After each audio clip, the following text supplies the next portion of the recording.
Jangan sampai ada kata-kata ikut Nabi apa ikut ulama. Yaitu ya pertanyaan yang salah itu. Itu pertanyaan yang tidak punya akal yang seperti itu. Karena seluruh ulama itu ngikut Nabi. Al ulama'u warasatul anbiya. Ulama itu pewaris para nabi. Yang mewarisi itu berarti memiliki apa yang diwarisi. Kalau yang diwarisi itu memiliki apa yang diwarisi, udah otomatis yang diwarisi ngikuti warahmatullahi wabarakatuh. Waalaikumsalam warahmatullahi wabarakatuh. Innal hamdalillah wassalatu wassalamu ala Rasulillah wa ala alihi wa ashabihi wa mawalah la haula wala quwata illa billah. Rabbi syrah li sadri wa yassir li amri wahlul 'uqdatam min lisani yafqahu qawli, amma ba'du.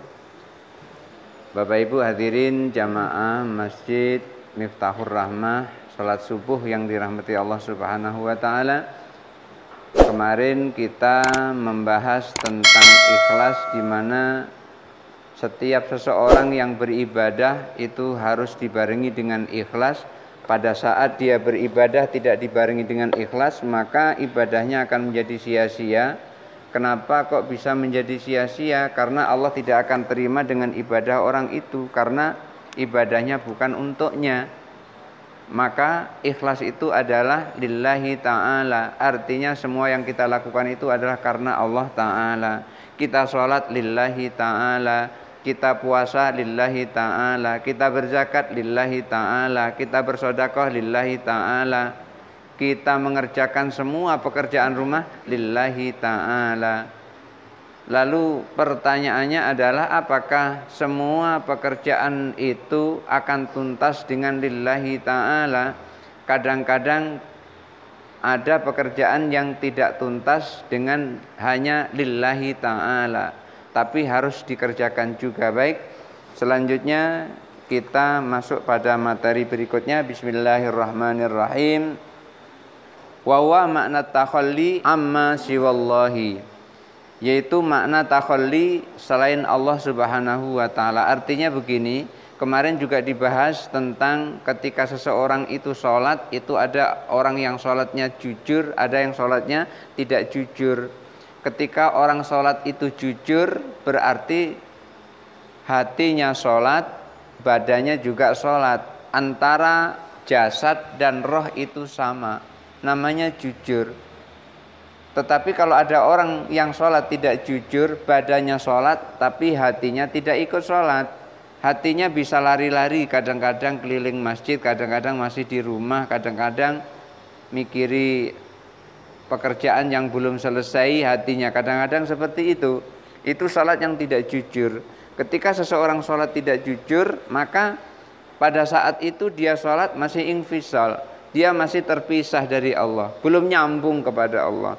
Tetapi ketika dia jujur, ketika dia bisa menghadirkan hatinya, maka orang itu menjadi ittisal, nyambung kepada Allah Subhanahu wa taala.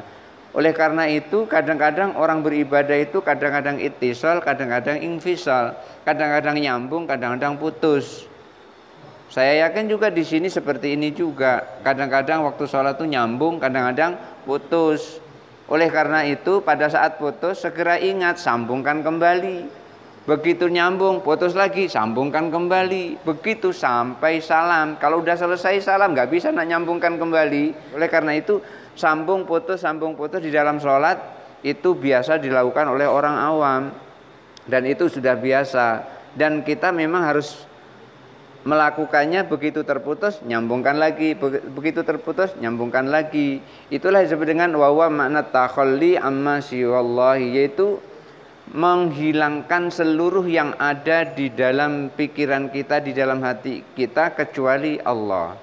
Setelah seluruh yang ada di dalam hati kita itu dikosongkan semua, dikeluarkan semua, wattahalli, lalu diisi, dihadirkan, didatangkan, wattahalli bil huduri baina yadaillahi subhanahu wa ta'ala, kemudian didatangkan atau diisi dengan kehadiran hati di hadapan Allah Subhanahu wa taala. Saat kita sholat, kita kosongkan seluruh yang ada dalam pikiran kita. Mikiri toko dikeluarkan dulu, mikiri ternak dikeluarkan dulu, mikirin dagangan dikeluarkan dulu. Semuanya dikosongkan dari hati kita. Setelah itu, setelah kosong hati itu, baru dihadirkan hati kita di hadapan Allah Subhanahu wa taala.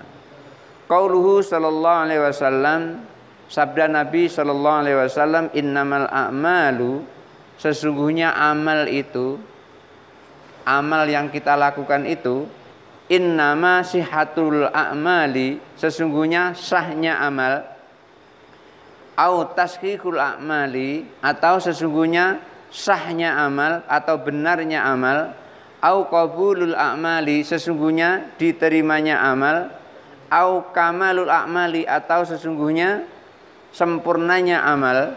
Jadi innamal a'malu binniyah, sesungguhnya sahnya amal itu tergantung pada niat. Benarnya amal juga tergantung pada niat. Diterimanya amal tergantung kepada niat. Sempurnanya amal tergantung kepada niat. Niatnya benar maka amalnya menjadi benar. Niatnya benar amalnya menjadi sah. Niatnya benar amalnya menjadi diterima oleh Allah. Dan niatnya benar amalnya akan menjadi sempurna di sisi Allah Subhanahu wa ta'ala. Inilah pengertian dari innamal a'malu. Artinya amal itu sangat tergantung dengan niat.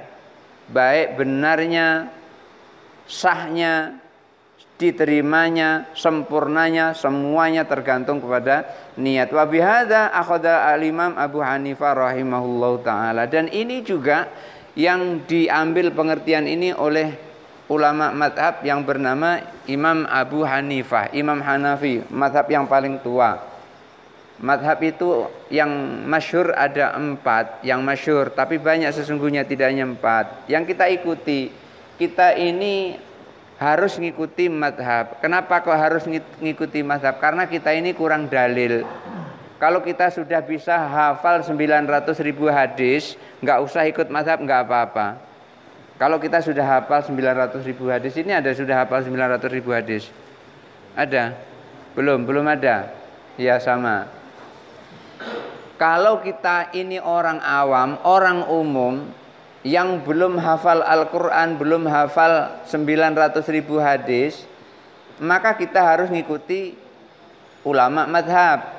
Kenapa kita harus mengikuti ulama madhab? Begini, jangan sampai memberikan pertanyaan yang salah, ikut Nabi apa ikut ulama madhab, itu salah yang seperti itu. Yang salah seperti itu. Kenapa kok salah seperti itu? Ulama madhab itu ngikuti Nabi. Kalau kita langsung ngikuti Nabi nggak bisa. Karena apa? Karena kita nggak hidup di zaman Nabi. Kalau ada masalah, nanyanya sama siapa? Sama Nabi. Di mana Nabi? Nabi sudah tidak ada, nggak bisa kita bertanya kepadanya. Oleh karena itu, jangan sampai ada kata-kata ikut Nabi apa ikut ulama. Yaitu ya pertanyaan yang salah itu. Itu pertanyaan yang tidak punya akal yang seperti itu. Karena seluruh ulama itu ngikut Nabi. Al-ulama'u warasatul anbiya. Ulama itu pewaris para nabi. Yang mewarisi itu berarti memiliki apa yang diwarisi. Kalau yang diwarisi itu memiliki apa yang diwarisi, udah otomatis yang diwarisi ngikuti Nabi. Kalau kita ngikuti kepada yang diwarisi, udah otomatis kita ngikuti Nabi secara tidak langsung. Kenapa? Karena kalau kita ngikutin Nabi secara langsung, jelas kita tidak bisa. Kenapa? Kok tidak bisa? Karena kita tidak hidup di zaman Nabi. Kalau hidup di zaman Nabi aman.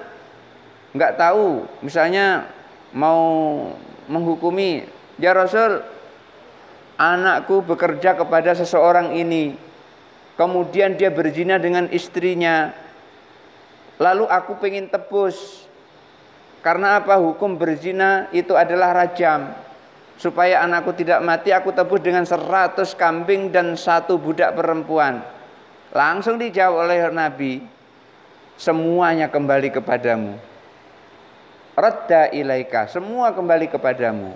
100 kambing kembali kepadamu, 1 budak perempuan kembali kepadamu. Langsung ada jawaban. Artinya apa? Enggak bisa merubah hukum itu. Hukum orang berzina adalah ketika dia sudah punya suami, sudah punya istri, ya bahasa sekarang barangkali selingkuh lah gitu ya bahasa sekarang ini. Kalau sampai berzina, hukumannya itu adalah dirajam. Dirajam itu gimana? Tenggelamkan badannya ke dalam tanah, kemudian ditinggalkan kepalanya, lempari batu sampai mati. Itu namanya rajam. Merubah hukuman yang telah ditentukan oleh Rasulullah, itulah namanya bid'ah yang seperti itu. Kenapa? Melanggar ketentuan yang sudah ditentukan oleh Rasulullah Shallallahu Alaihi Wasallam. Ketika seseorang tidak melanggar, menjalankan perintah, hanya perintahnya itu tidak khusus, maka kita boleh melakukannya sesuai dengan yang kita mampu. Rasulullah sampaikan, idza amartukum bisai'in fa'malu mastata'tum. Kalau aku perintahkan sesuatu kepada kalian, lakukan sesuai dengan kemampuanmu. Sholat tidak bisa berdiri, duduk. Sholat tidak bisa duduk, baring miring. Tidak bisa baring miring, baring melumah. Tidak bisa baring melumah, pakai isyarat. Pakai isyarat juga nggak bisa, baru minta tolong orang disolati. Kan gampang semuanya itu, sesuai dengan kemampuan kita. Tidak boleh kita memaksakan diri. Sholat harus berdiri lah, kalau nggak kuat berdiri gimana? Memang berdiri itu dalam sholat wajib, sholat fardu adalah rukun. Tetapi kalau nggak mampu, melakukan semampunya. Itulah kenapa Rasulullah SAW sampaikan, kalau ada orang yang beramal, man amila bima alima allamallahu ma lam ya'lam. Ini memang sudah hukum alam. Siapa orang yang beramal sesuai dengan ilmunya, maka Allah akan ajarkan ilmu baru untuknya. Itu hukum alam itu. Umpamanya kita melakukan amal kita apa? Umpamanya membuat seorang tukang pembuat kursi. Nanti bisa satu model kursi, nanti akan muncul ide lain, model yang lain. Orang juga begitu. Ketika orang beramal, satu contoh. Umar bin Khattab radhiyallahu an itu selalu mengikuti Rasulullah SAW. Lalu Umar bin Khattab beramal. Apa amalnya? Ngikuti amalan Rasulullah SAW. Lalu suatu ketika Umar bin Khattab bertemu dengan Sayyidina Ali karramallahu wajhah. Begitu ketemu dengan Sayyidina Ali karramallahu wajhah, Sayyidina Ali menyampaikan berita dari Rasulullah SAW tentang malaikat. Jadi Sayyidina Ali menyampaikan kepada Umar bin Khattab pada saat itu adalah bulan Ramadan, di mana pada saat bulan Ramadan itu Rasulullah itu sholat malam qiyamul lail. Orang juga sholat tapi tidak berjamaah. Rasulullah sholat, yang lain juga ikut sholat.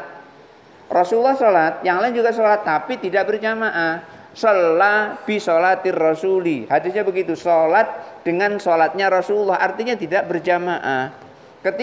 Ketika sholat tidak berjamaah itu berlaku pada zaman Nabi, juga berlaku pada zaman Sayyidina Abu Bakar As-Siddiq. Maka pada saat Rasulullah sholat di bulan Ramadan, itu qiyamul lail, Rasulullah sholat sendiri, para sahabat juga sholat sendiri. Zaman Abu Bakar As-Siddiq, Abu Bakar As-Siddiq sholat sendiri, yang lain juga sholat sendiri. Tidak sholat tarawih. Kemudian setelah mendengar hadis dari Rasulullah melalui Sayyidina Ali, Umar bin Khattab sampaikan, kalau di bulan Ramadan malaikat yang sedang tawaf di aras itu berhenti minta izin kepada Allah untuk turun ke muka bumi untuk sholat bersama umat Nabi Muhammad. Waman massahu, siapa orang yang disentuh oleh malaikat itu, sa'ida abadan, selama-lamanya akan jadi bahagia. Artinya sampai hari kiamat dia akan bahagia. Au massahu, atau ia menyentuh malaikat, maka akan bahagia sampai di akhir. Dipegang oleh Umar bin Khattab, hadza lana, ini milik kita, ini hak kita. Akhirnya Umar bin Khattab kumpulkan seluruh kaum muslimin pada saat itu. Jangan ada lagi sholat sendiri-sendiri, sholatnya dikumpulkan. Akhirnya terjadilah sholat jamaah sunnah pada saat itu, yang diimami oleh Ubay bin Ka'ab. Ubay bin Ka'ab, bukan Ubay bin Ka'ab yang di BLK, bukan.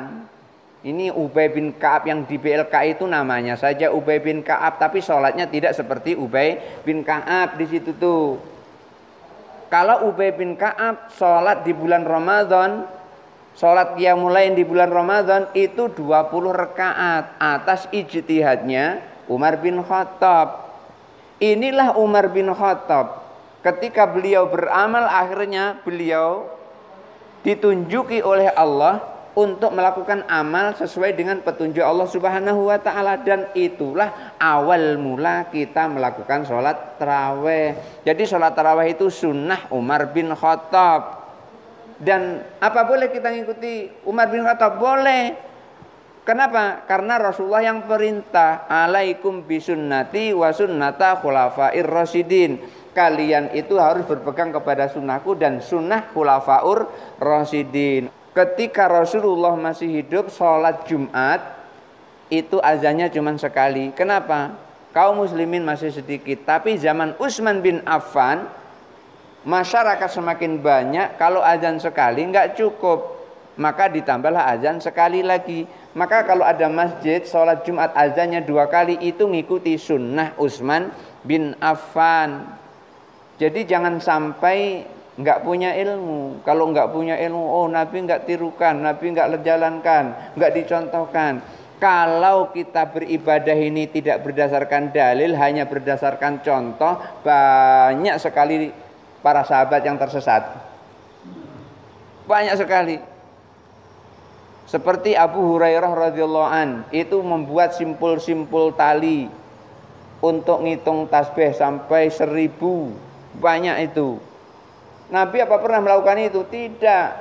Wah, Abu Hurairah masuk neraka dong, karena dia melakukan yang tidak dilakukan oleh Nabi. Jadi agama itu adalah dalil. Ketika ada dalilnya, maka kita laksanakan berdasarkan dalil itu. Kalau dalilnya khusus, itu berarti sudah jelas petunjuknya. Kalau dalilnya umum, berarti itu kita lakukan sesuai dengan kemampuan kita.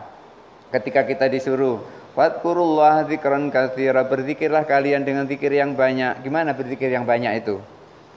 Berapa banyak jumlahnya? Kan sesuai dengan kemampuan kita. Kalau mampu kita cuma 100, ya 100 itu sudah banyak. Kalau dalam kaidah Arab namanya 3 itu sudah jamak, udah banyak. Yang 1 namanya mufrad, 2 namanya musanna, 3 namanya jamak. Ya, jamak itu banyak. Jadi 3 ke atas itu banyak itu. Ada yang berzikir sampai 1000, enggak masalah itu. Yang penting kita berzikir banyak sesuai dengan kemampuan kita. Oleh karena itu, Bapak Ibu hadirin yang dirahmati Allah, ketika seseorang melakukan perbuatan, melakukan amal, amalnya itu ia lakukan sesuai dengan ilmunya, maka Allah akan mengajarkan ilmu baru kepadanya. Seperti Umar bin Khattab radhiyallahu an, Allah berikan ilmu baru sehingga Umar bin Khattab ditunjuki oleh Allah yang amalnya sampai sekarang kita lakukan setiap bulan Ramadan. Kita melakukan sholat tarawih berjamaah. Sebelumnya belum ada sholat tarawih berjamaah. Zaman Abu Bakar As-Siddiq sholat tarawih tidak juga berjamaah. Zaman Rasulullah juga tidak berjamaah. Karena apa? Abu Bakar As-Siddiq mengikuti Rasulullah Shallallahu Alaihi Wasallam. Tetapi begitu Rasulullah sampaikan bahwasanya ketika malam Ramadan malaikat itu turun dan ikut sholat bersama kita, maka ingin Umar bin Khattab supaya kita memperoleh kebahagiaan yang tiada putusnya. Oleh karena itu kita diajak oleh Umar bin Khattab agar ketika kita sholat itu adalah sholat tarawih. Dan sholat tarawih itu sesungguhnya awalnya adalah 20 rakaat. Ini namanya sholat sunnah. Sholat sunnah itu kan sesuai dengan kemampuan kita. Imam mazhab semuanya sholat tarawih itu 20 rakaat. Di Makkah sampai sekarang 20 rakaat. Tapi di Madinah itu 36 rakaat. Kenapa? Di Madinah 36 rakaat. Penjelasan dari Imam Syafi'i radhiyallahu an, karena di Makkah itu setiap 4 rakaat itu terus istirahat. Istirahatnya tawaf keliling Ka'bah. Kemudian salat lagi 4 rakaat keliling Ka'bah lagi. Tawaf. Kan tawaf ada pahalanya itu. Kemudian salat lagi tawaf sampai 4 kali yang kelima yang tidak tawaf. Berarti istirahatnya ini adalah sama dengan 4 rakaat, 4 kali 4 16. Di Madinah tidak ada tempat tawaf. Oleh karena itu di Madinah kalau sholat tarawih 36 rakaat. Dari mana 36 rakaat itu? Diambil dari tawaf tadi sebagai pengganti 4 rakaat. Maka 4 kali 4 16, 20 ditambah 16 36 rakaat. Itu kalau di Madinah. Di sini mau 36 rakaat juga boleh di sini. Mau 36 rakaat, enggak apa-apa. Jadi tidak dipermasalahkan berapa jumlah rakaatnya, tapi yang sesungguhnya yang dibuat baru, yang dibuat oleh Umar bin Khattab itu adalah sholat tarawih berjamaah. Zaman Nabi tidak berjamaah. Nah, inilah kemudian orang belakangan salah mengartikan. Woi, Nabi sholat tarawih itu berjamaah. Di mana hadisnya? Rupanya hadisnya disebutkan tuh sholat bi sholatin Nabi. Sholat bi sholatin Nabi itu bukan berjamaah. Kalau sholat berjamaah seperti yang disebutkan di dalam kitab Al-Muhadzab fi Syafi'i, ketika Rasulullah SAW dicontohi oleh malaikat Jibril tentang waktu sholat, itu jelas hadisnya ammama Jibrilu. Malaikat Jibril mengimami. Yang diimami siapa? Nabi Muhammad. Sholat subuh 2 kali. Maksudnya hari ini sholat, besok sholat. Hari ini Rasulullah diimami sholat subuhnya oleh malaikat Jibril pas Fajar Shadiq. Ya kurang lebih kalau sekarang jam 4 lewat 26 menit kalau sekarang. Besoknya lagi malaikat Jibril mengimami pas sudah mulai terang, matahari mau terbit. Ini menunjukkan bahwasanya malaikat Jibril ingin menunjukkan kepada Nabi, ini loh waktu subuh itu diawali dari terbitnya fajar, diakhiri sampai terbitnya matahari. Jelas di situ ammama Jibril, hadisnya jelas. Ammama Jibril. Yang ini tidak sholabi sholatin Nabi. Mengartikannya kan sholat berjamaah dengan Nabi. Ini yang dipahami terjemahan, makanya salah. Banyakan mereka itu memahami terjemahan, bukan memahami struktur yang sesuai dengan tarkib yang sesungguhnya.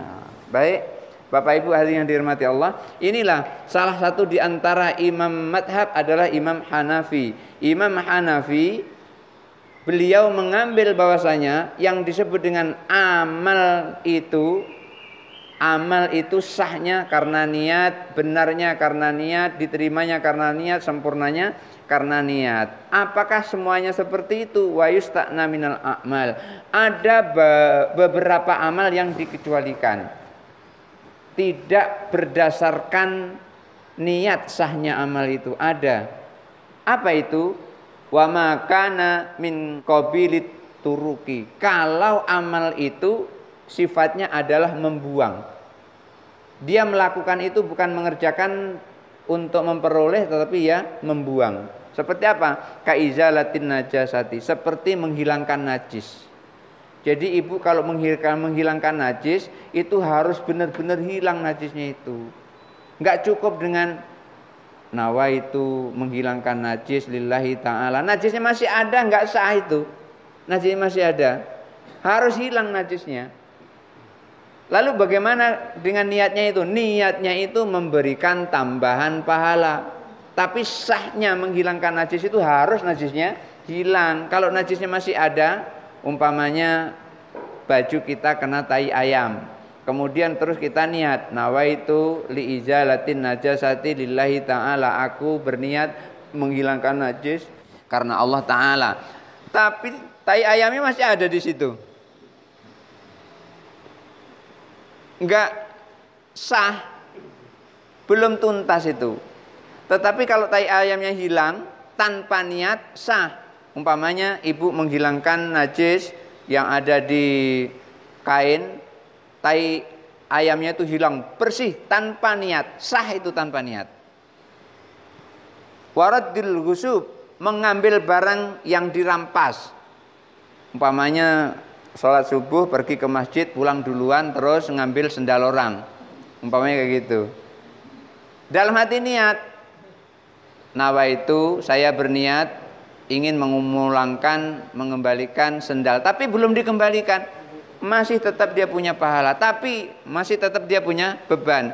Akan tetapi ketika dia mengembalikan sendal itu tanpa ada niat apapun, sudah selesai urusan dia, tuntas dia, berhasil sampai kepada tujuan. Maka ada amal dengan niat saja, amal itu tidak sah, harus dilaksanakan amal itu. Umpamanya wal awari, minjam duit. Ketika seseorang minjam duit, ketika duit itu memang betul-betul akadnya adalah minjam, maka pinjam itu harus dikembalikan.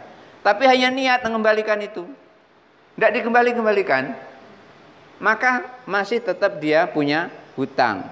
Karena hutang itu bebannya sampai di akhirat. Kecuali orang yang menghutang itu mengikhlaskannya, dalam artian tidak menganggapnya sebagai hutang, maka itu tidak jadi masalah. Ketika seseorang punya hutang dan sampai dibawa meninggal hutang itu berbahaya. Kenapa? Urusannya sangat panjang. Pernah dulu Rasulullah tidak mau menyolatkan sahabat lantaran sahabat ini punya hutang. Lalu Rasulullah sampaikan, "Sholati sahabatmu ini."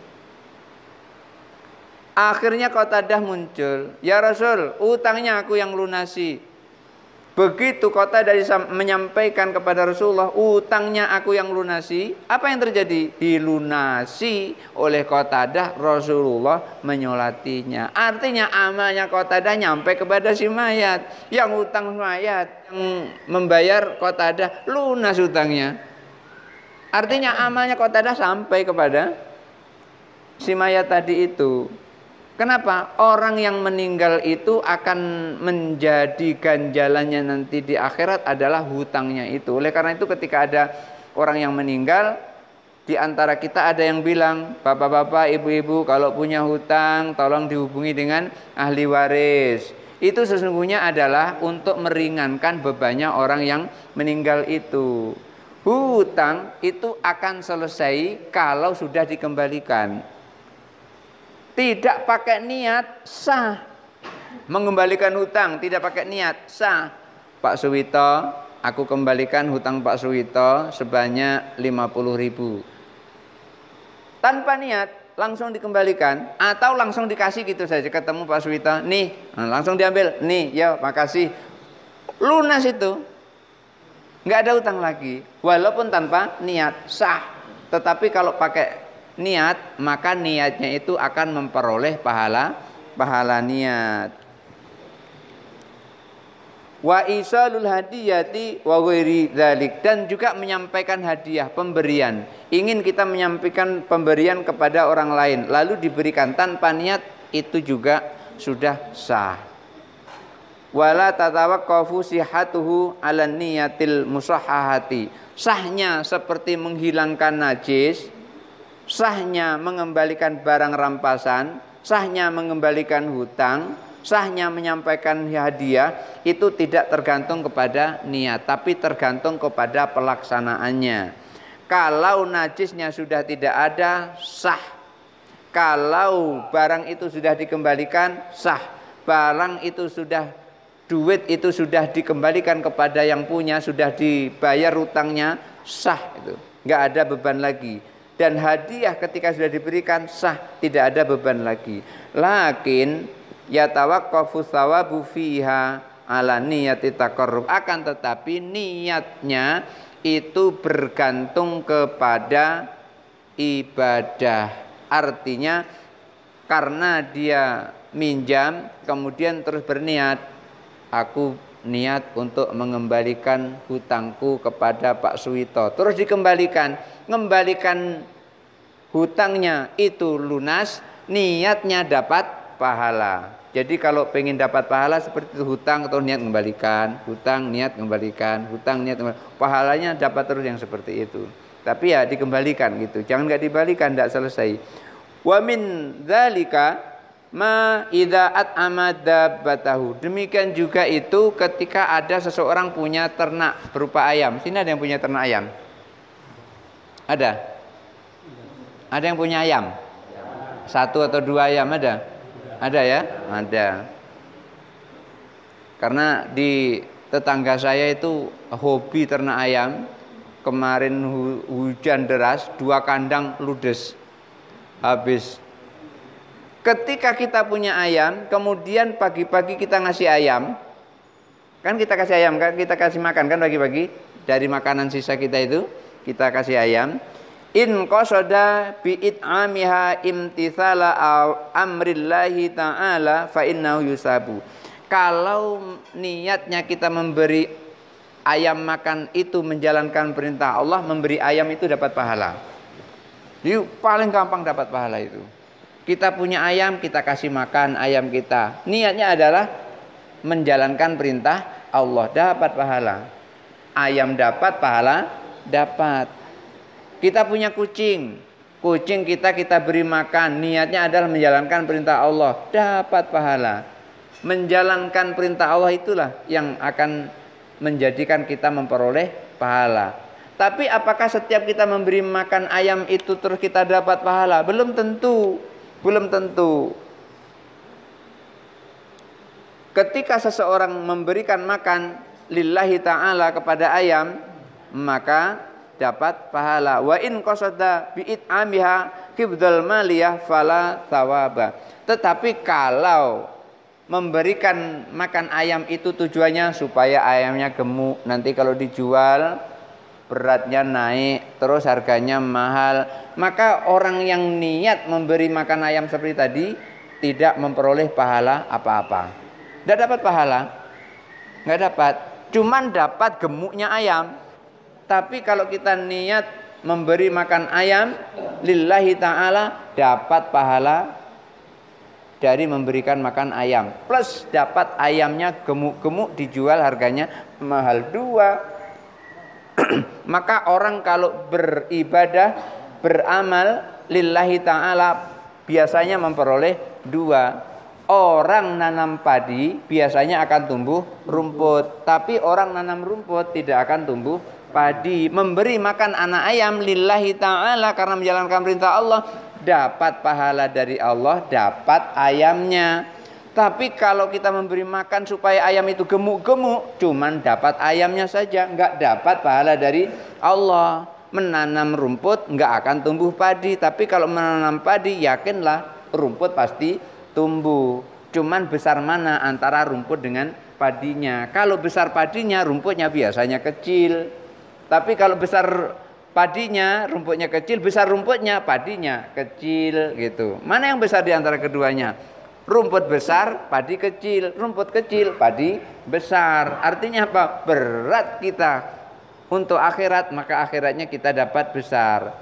Ketika kita berat kepada dunia, bisa-bisa tidak ada apa-apa di akhirat kita itu. Zakarahul Qarafi. Dan ini juga disebutkan oleh Imam Al-Qarafi. Wa yustasna min dzalika farsul mujahidi. Tapi ada yang lain lagi, ada pengecualian, tidak pakai niat tapi dapat pahala. Yang tadi kan harus pakai niat baru dapat pahala. Ini enggak ada niat dapat pahala. Seperti apa? Memberi makan kendaraan orang yang berjuang di jalan Allah. Idza rafataha fi sabilillahi fa innaha idza sarabat. Ketika ada orang yang sedang berjuang di jalan Allah, naik kuda, kudanya ditambatkan, diikat, kemudian kuda itu tiba-tiba dia minum oleh orang yang menambatkan tadi.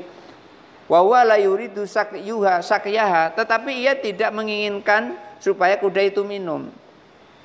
Kuda untuk tunggangan perang ditambatkan di satu tempat. Di situ ada air, tapi tujuannya tidak memberikan kuda itu minum. Kuda itu kok minum di situ, menjadi kuat kudanya karena dia minum. Usiba ala dzalika, maka orang yang menambatkan kuda yang tidak sengaja tadi sehingga kudanya minum, ia memperoleh pahala. Pahala seperti pahala orang yang berjihad fisabilillah, karena kudanya sedang berjihad fisabilillah, sedang dipakai untuk perang, maka ia pun memperoleh pahala perang itu. Walaupun tidak ada niat, nggak ada niat aku taruh kuda ini di sini supaya nanti minum, tidak. Maksudnya ditaruh situ supaya kudanya tidak lari. Malah minum di situ sehingga kudanya kuat dalam berlari.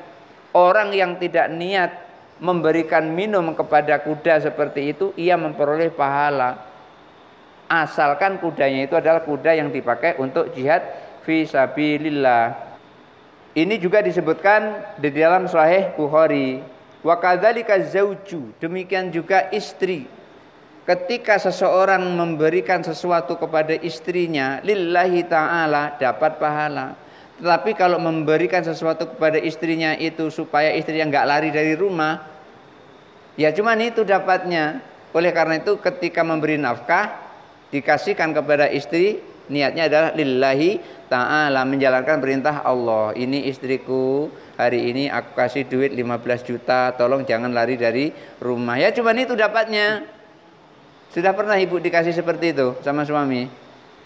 Sudah? Belum? Nah, mudah-mudahan bentar lagi. Ya. Wa kadzalika iglaqul bab, demikian juga mengunci pintu ketika tidur.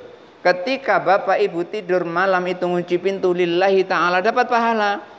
Daripada pintu dibiarkan gitu saja terbuka malam-malam, jam 12 malam pintu terbuka, dibiarkan gitu saja, enggak ditutup-tutup, kita tidur. Itu lebih bagus pintunya ditutup dan menutupnya adalah lillahi ta'ala. Menutupnya menyebabkan yang di dalam aman kemudian mendapat pahala. Karena pernah suatu ketika saya lupa nutup pintu. Jadi pintu depan itu terbuka.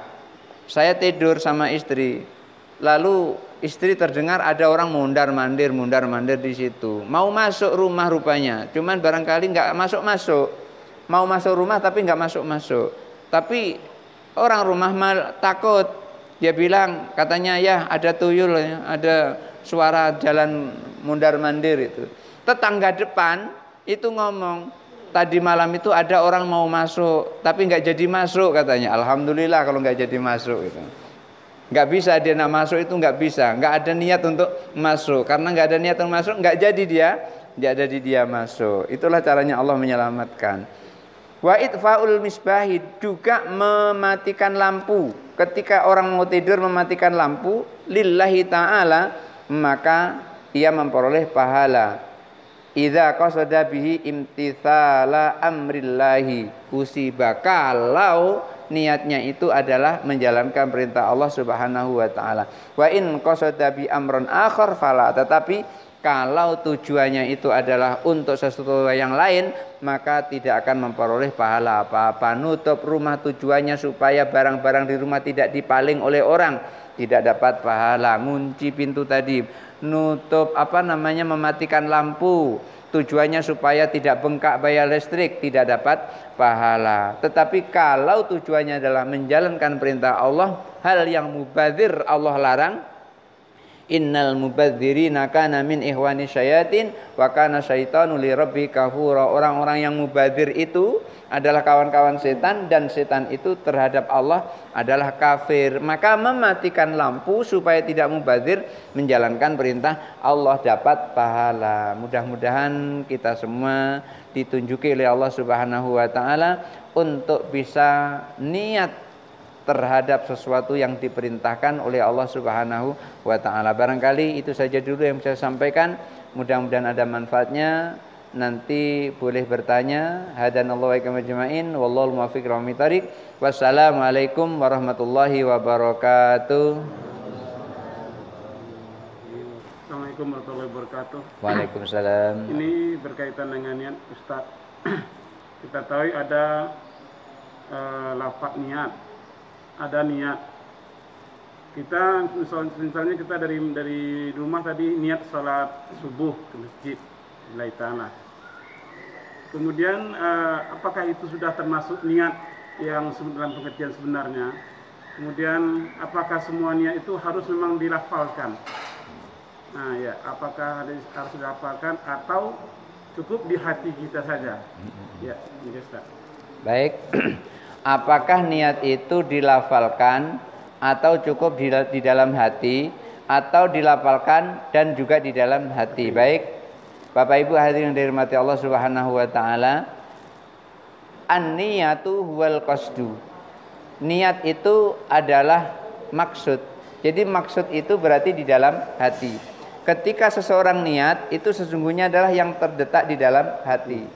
Lalu apa yang diucapkan di dalam niat itu? Yang diucapkan di dalam niat, di dalam mulut, ketika seseorang mengucapkan mulut, umpamanya usalli fardhu subahi rakaataini mustaqbilal kiblati adaan ma'muman lillahi ta'ala. Itu namanya lafadz niat. Lafadz niat itu bukan niat. Ingat itu, lafadz niat itu bukan niat. Tapi yang namanya niat itu adalah yang ada di dalam hati. Niat itu letaknya di hati, bukan di mulut. Kalau di mulut itu namanya lafadz niat. Maka seseorang boleh melafadzkan niat pada saat mau sholat. Boleh.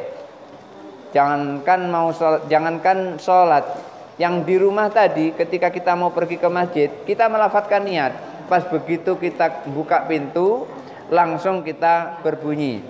Sengaja aku mau pergi ke Masjid Miftahur Rahmah untuk melakukan sholat subuh. Boleh seperti itu, tapi itu bukan niat. Itu namanya lafadz niat. Lalu bolehkah lafadz niat itu diucapkan? Boleh. Tidak menyebabkan sholat kita batal, kita belum sholat. Apakah kalau kita mengucapkan usolli fardhu subahi rakaataini itu kita sudah sholat? Belum. Belum. Lalu kapan lafadz sholat itu kapan? Niat sholat itu kapan diucapkan? Niat sholat itu diucapkan bareng dengan takbiratul ihram. Jadi umpamanya gini, saya contohkan. Usalli fardhu subahi rakaataini mustaqbilal kiblati adaan ma'muman lillahi ta'ala. Pas Allah itu bunyi lagi. Mungkin kalau bisa usolli ya usolli, kalau nggak bisa aku sholat subuh 2 rakaat karena Allah Ta'ala kayak gitu. Tapi jangan disebut, itu hanya dalam hati. Jadi pas Allahu Akbar, pas bar itu selesai niatnya. Maka niat itu adalah pas pada saat kita takbiratul ihram. Kalau kita takbiratul ihram belum tahu kita sedang ngapain, maka sholatnya tidak sah. Kita sholat nih, Allahu Akbar, enggak tahu kita ini sholat apa ini. Ini subuh, zuhur, asar atau maghrib, enggak sah sholat kita. Berarti sholat kita tidak menggunakan niat. Kenapa kok begitu? Karena kita melakukan sesuatu yang kita tidak sadar. Sama dengan orang tidur, tiba-tiba dia tidur itu bangun malam-malam jam 12, langsung ngambil ember, kemudian terus nyirami kembang malam-malam itu. Besoknya tanya, ngapa kamu tadi malam? Nggak tahu katanya. Berarti dia ngigau dia. Orang melakukan sesuatu dan dia tidak tahu apa yang ia lakukan, maka yang ia lakukan itu tidak sah. Orang sholat, dia tidak tahu sholat apa, maka sholatnya tidak sah. Masa orang sholat tidak tahu apa yang dilakukan? Oleh karena itu perlu adanya niat. Dan niat itu bukan usolli, bukan itu. Niat itu adalah yang diucapkan di dalam hati. Kapan mengucapkannya? Pada saat takbiratul ihram. Allah. Makanya pada saat takbiratul ihram itu agak panjang, supaya memberi waktu untuk kita menyampaikan niat kita. Jangan Allahu Akbar. Kapan niatnya seperti itu? Belum masuk-masuk yang seperti itu. Orang yang pelan saja itu masukkannya lampayah niat. Saya pernah melihat ada orang itu kalau mau sholat takbiratul ihram itu enggak jadi-jadi. Enggak jadi lagi, ulang lagi. Itu saking susahnya masukkan niat dalam hati. Sampai imam itu sudah hampir walaudhal. Itu dari awal itu masih kayak gini. Akhirnya dipaksa juga. Akhirnya ada juga yang seperti itu. Itu kenapa? Itu karena susah sekali memasukkan niat. Kenapa? Karena pingin sholatnya itu adalah khusyuk sekhusyuk-khusyuknya. Karena semua amal kita kan tergantung kepada niat. Oleh karena itu, niat itu bukanlah yang diucapkan di dalam mulut ini, tetapi niat itu adalah yang diucapkan di dalam hati. Ketika kita keluar rumah, sudah tahu belum hati ini mau kemana? Kalau tidak tahu pasti tidak sampai ke masjid. Pasti nggak tahu. Karena apa? Karena nggak tahu. Nggak tahu. Bagaimana mungkin? Karena apa yang kita tuju itu biasanya sudah ada di dalam hati kita, sudah ada di dalam pikiran kita. Orang mau pergi ke pasar, loh kok perginya ke masjid, itu salah itu. Salah niat itu. Mau pergi ke pasar malah perginya niatnya ke pasar tapi larinya ke masjid. Sehingga yang nak dibeli nggak ada di masjid. Pengen beli gula nggak ada di masjid gula. Nah, atau orang mau pergi ke masjid malah larinya ke pasar. Itu namanya niatnya linglung gitu. Jadi niat itu adalah yang ada di dalam hati kita lalu dikuatkan di mulut kita. Oleh karena itu kita setiap mau sholat usolli dulu baru menetapkan di dalam hati supaya hati kita tidak lari kemana-mana. Itu pun masih kadang-kadang ada sholat asar usolli fardhu zuhri, masih usolli fardhu zuhri padahal udah tahu kalau hatinya asar, mulutnya bilang zuhur, hatinya bilang asar. Mana yang kuat itu? Mana yang dipegang? Hati apa mulut? Hati. Hatinya tahu kalau mau sholat asar, tapi mulutnya nyebut sholat zuhur. Ada yang seperti itu? Yang seperti itu tetap sah. Kenapa? Karena hatinya yang digunakan, bukan mulutnya. Tapi kalau hatinya sholat zuhur, mulutnya sholat asar, itu yang tidak sah. Mulutnya sholat usolli fardul asri pas pada saat asar itu, tapi hatinya sholat zuhur, itu tidak sah. Jadi yang menyebabkan sah itu adalah niat yang ada di dalam hatinya, bukan yang ada di mulutnya. Ketika di mulut itu mengucapkan asar, hati mengucapkan zuhur, sholatnya adalah sholat asar, tidak sah sholatnya. Mulutnya mengucapkan zuhur, hatinya mengucapkan asar, maka sah sholatnya karena sholatnya adalah sholat asar. Yang lebih bagus lagi adalah mulutnya mengucapkan asar, hatinya mengucapkan asar. Itu namanya sejalan antara hati dan mulut. Itulah namanya orang mukmin. Kalau orang munafik itu kan antara hati dengan mulut berbeda, itu orang munafik. Barangkali itu yang bisa saya berikan jawaban, bahwasanya orang berniat itu yang bagus adalah di dalam hati. Di mulut itu baru lafaz niat. Tidak ada, kita sudahi dengan sama-sama baca doa. A'udzubillahi minasyaitonirrajim. Bismillahirrahmanirrahim. Alhamdulillahirabbil alamin. Allahumma shalli ala sayyidina Muhammad wa ala ali sayyidina Muhammad wa sallim wa radhiyallahu ta'ala an sadatina Rasulillah ajmain. Allahumma ighfir lana dzunubana wa liwalidayna warhamna kama rabbayana shighara. Allahumma ij'alna mahbubina fi qulubil mu'minina wal mu'minat wal muslimina wal muslimat wa basyirna wa ballighna bil ghina ila mi'atin wa 20 sanatan wallahu khairun hafidza wa huwa arhamur rahimin. Allahumma qarribna ila man qarraba ilaika wa ba'idna wa sallimna minadh dhalimin wal ba'idina minka. Rabbana atina fid dunya hasanah wa fil akhirati hasanah wa qina adzabannar. Wa sallallahu ala khairi khalqi Muhammadin sallallahu alaihi wasallam ala alihi wa sahbihi ajmain. Subhana rabbika rabbil izzati amma yasifun wa salamun alal mursalin walhamdulillahi rabbil alamin. Taqabbalallahu minkum minna wa minkum taqabbal ya karim.